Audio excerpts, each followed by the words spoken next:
Hello there and welcome back to the final and last episode of the DBMS video series.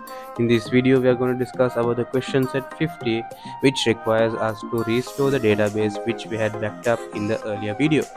So without any further ado, let's jump right into our command line interface. So now let's jump into the command line interface. So in CMD, now first I have created the database called the Ranabima School DB since our database has got deleted. So we need to restore the database back to our MySQL.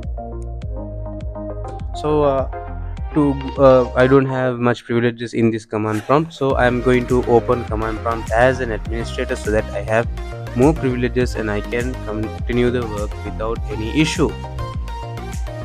So I'm running it as administrator, and now I'm navigating to the MySQL folder, the bin folder.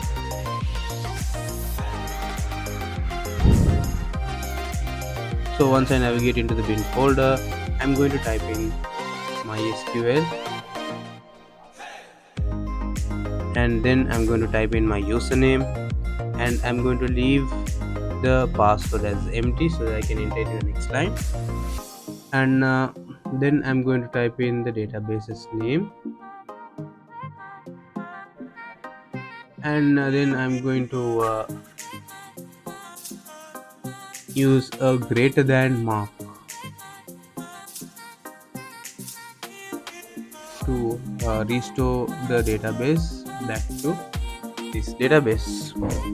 And when I press enter, I have to enter the password as I told before, and then the database should have restored to our MySQL service. So let us refresh the page, and you can see the tables have appeared right back again. So thank you for watching this video. We will meet in another episode of videos. Goodbye for now.